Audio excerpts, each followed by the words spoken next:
Welcome back to Mojave Hobbies. This is part 2 of how to find a short in a shock fence. So, in the last video, we were up there at the box. We came down here, went down to that corner, we turned the switch off, which that turns off this whole section of fence. And that made the numbers go up on that straight run right there. So we know that straight run had no short in it. And from there, this way, had a short in it.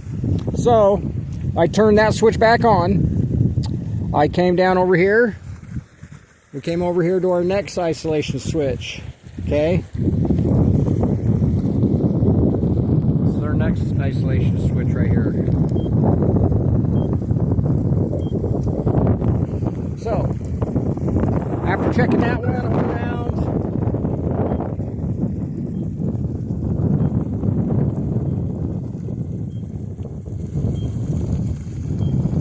our numbers are up quite a bit more than they were up before.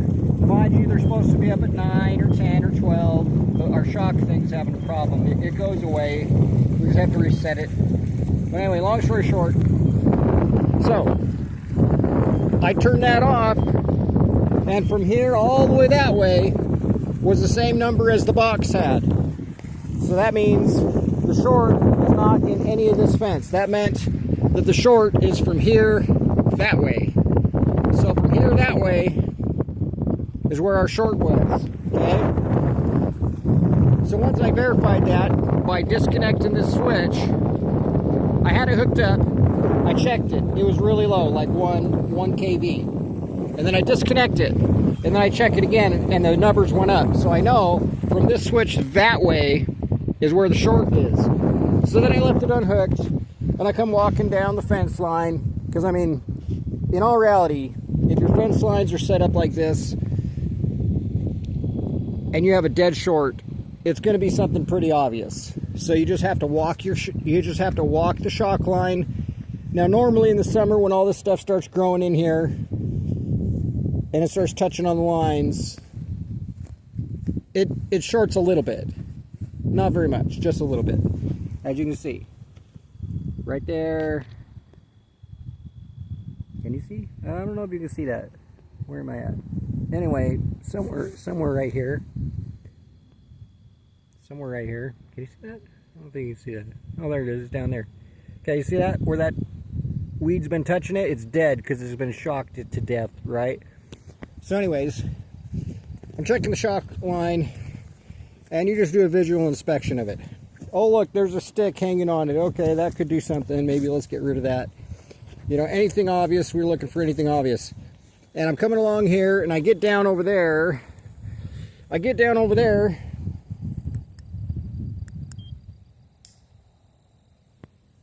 Making sure I ain't got no shocks here so I can show you what happened. So anyway, right here is where that cow went through. She came barreling through all these fences, and she went to that gate, and the gate was closed, so she barreled right through the fence. Didn't even slow down. Took out the barbed wire fence, and she knocked the wire off our shock wire. So we gone and fixed all that. But anyway, when everything was going boing, boing, boing, one of these wires whipped over and hooked on the barbed wire like that. So it was like that. That's how simple our short was. It was easy to find. You just go walk the entire fence line from end to end. Oh look, it's hooked on the barbed wire. That's our dead short. So you unhook it, and it's like, oh look, okay.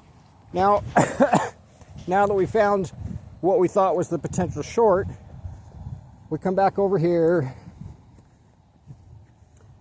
to our little switch here.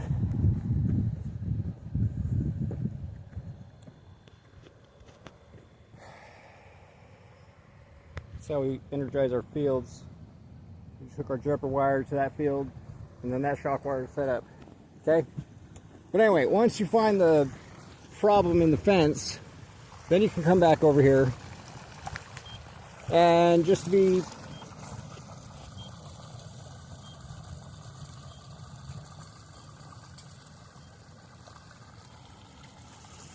okay, what's going on here? Something's going on. This is weird.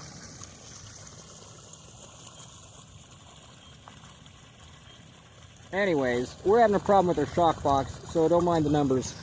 But what we found the short.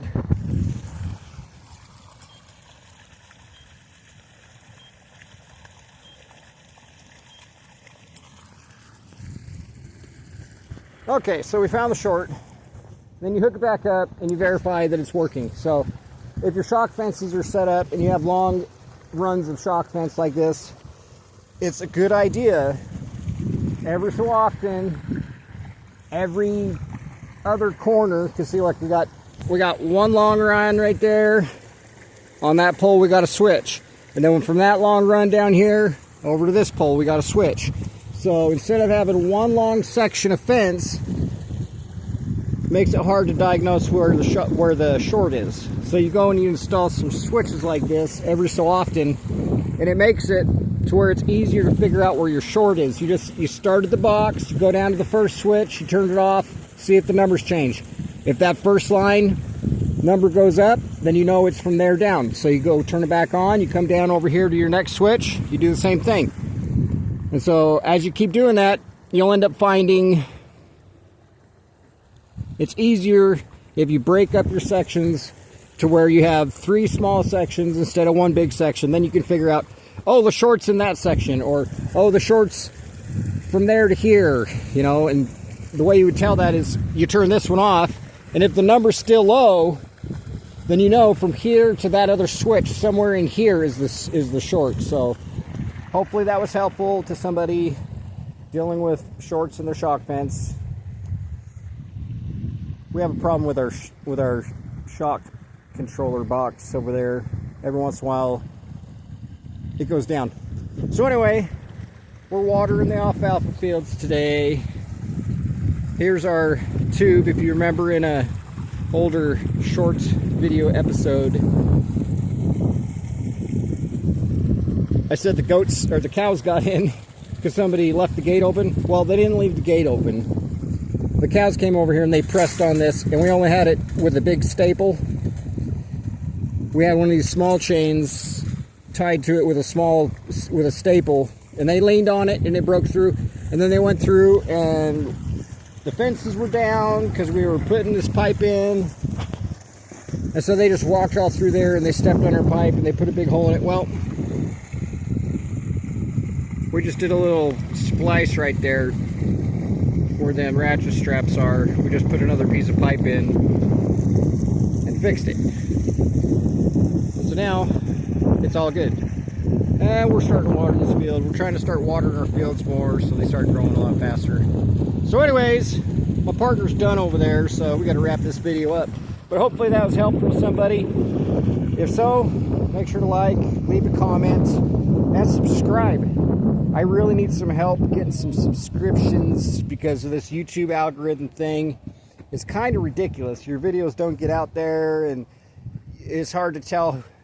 Your videos don't make it to the people you intend them for.